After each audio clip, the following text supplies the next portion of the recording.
जो next 5 marker है, we have to state the Faraday's loss.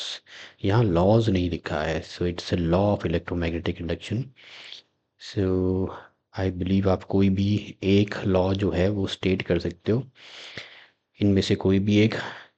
तो Faraday's laws of electromagnetic induction जो है उसमें जो फर्स्ट लॉ है, this first law states that कि जब भी magnetic flux linked with a close circuit changes over time, उसमें इंड्यूस्ड ईएमएफ प्रोड्यूस होता है, और तब तक प्रोड्यूस होता रहेगा जब तक मैग्नेटिक फ्लक्स चेंज करता रहेगा। मींस लेट्स से इसमें this is connected to an AC source के साथ कनेक्ट कर देते हैं।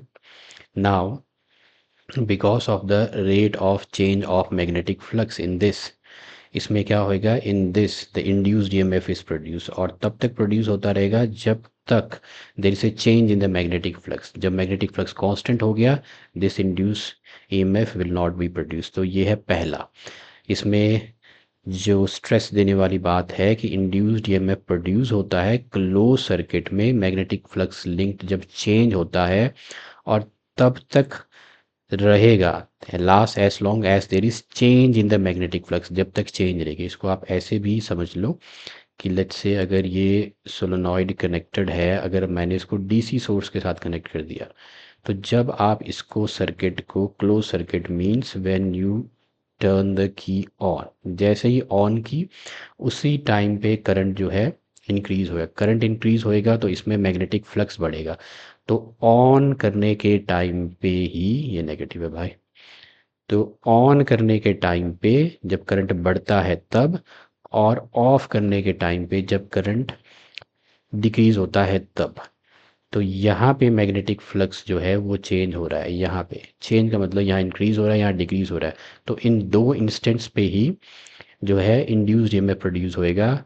बीच में जब करंट जो है स्टडी हो जाएगा, मैग्नेटिक फ्लक्स कांस्टेंट हो जाएगा, there will be no induced EMF. तो ये था फर्स्ट लॉ। सेकंड लॉ में जो इंड्यूस्ड ईएमएफ जो प्रोड्यूस हुआ है, that is directly proportional to the rate of change of magnetic flux. तो this is directly proportional to the rate of change of magnetic flux. और यहाँ इसमें यहाँ एक कांस्टेंट हम लगा देते हैं which is N. Now N here is the number of turns, is the number of turns. तो सेकेंड लॉ ये है। ओके, नेक्स्ट पार्ट बी में आपसे पूछा है derive N expression for the self inductance of an air filled long solenoid of length L cross sectional area A having n turns, total n turns है। तो जो solenoid है of length L and total n turns of area of cross section A, length आपने L ले ली इसमें, और air field है ये। तो जो सेल्फ इंडक्टेंस है, देखो जो फ्लक्स है that is directly proportional to the current, और प्रोपोर्शनल का साइन, अगर जितना ज़्यादा करंट उतना ज़्यादा फ्लक्स इंड्यूस होगा। तो वो प्रोपोर्शनल का साइन हटाएं तो यहाँ एक कांस्टेंट लग जाता है जिसे हम बोलते हैं सेल्फ इंडक्टेंस। तो self inductance is the flux पर यूनिट करंट। मीन्स आपको फ्लक्स निकालना है सेल्फ इंडक्टेंस निकालने के लिए एक सोलेनॉइड में। तो सोलेनॉइड के लिए जो डेरिवेशन हम करने जा रहे हैं self inductance of a long solenoid L के लिए, हमने कंसिडर कर लिया an air fill long solenoid जिसमें टोटल नंबर ऑफ टर्न्स है एन, लेंथ एल दे रखी है, area of cross section A, current I ले लेते हैं, नंबर ऑफ टर्न्स पर यूनिट लेंथ एन है। तो टोटल टर्न्स हो जाएंगी एन इंटू एल, ये एन है, नंबर ऑफ टर्न्स पर unit length which is N by L, total turns हो जाएंगे N into L.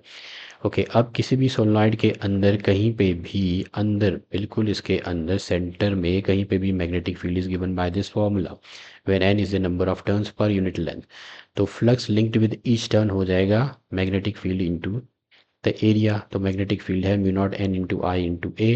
Total flux link with the solenoid means total number of turn से multiply कर दो जो single turn के साथ जो फ्लक्स था ये आपका आ गया। Now according to the definition of self inductance, this is the flux पर यूनिट करंट। यहाँ पे आई और आई कैंसिल हो जाएगा, एक आ गया mu naught N into N हो गया N square A into L. This is the formula for the self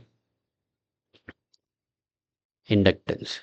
okay, next आपको दिया है इसी क्वेश्चन में, नेक्स्ट है कि कंडक्टिंग रॉड है of length 50 centimetre with one end pivoted. So there is a conducting rod of length 50 centimetre, इसका one end जो है वो पिवटेड है।